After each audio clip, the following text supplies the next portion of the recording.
জীবনে অনেকবার ঠকেছি অনেক রকমভাবে, কিন্তু আজকে আবার নতুন করে একটু ভিন্নভাবে ঠকেছি।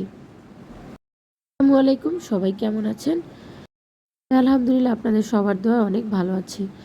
আজকে একটু বাজারে গিয়েছিলাম, কিছু টুকটাক কেনাকাটা ছিল, সেই জন্য বাজারে গিয়েছিলাম। যাওয়ার সময় রিক্সায় বসে একটু ভিডিও করে নিয়েছিলাম।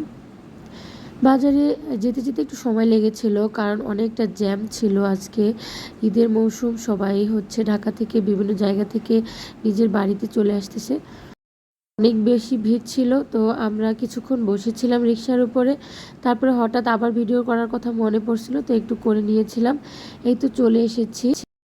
চোখে পড়লো কলার দোকান, তো আমার মা কলা নিতে বলেছিল।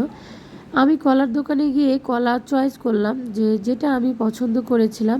পছন্দ করার পরে আমি ওটা ওনাকে পলিথিনে দিতে বলে আমি পাশের দোকানে একটু দেখছিলাম জিলাপিগুলো কেমন।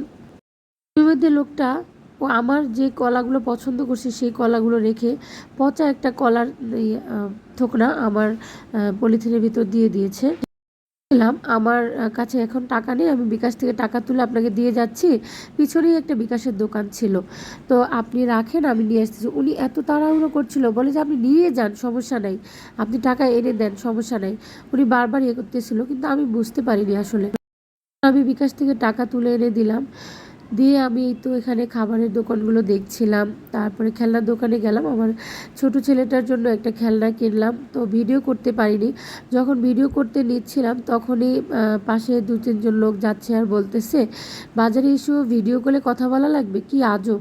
মানে ভিডিও করতে দেখলেও তাদের মনে হয় যে ভিডিও কলে কথা বলছি।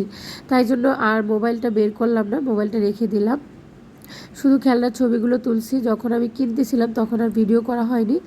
তো আমরা এখান থেকে চলে আসলাম। চলে এসে এখানে টুকটাক আরও জিনিস কেনাকাটা করেছিলাম।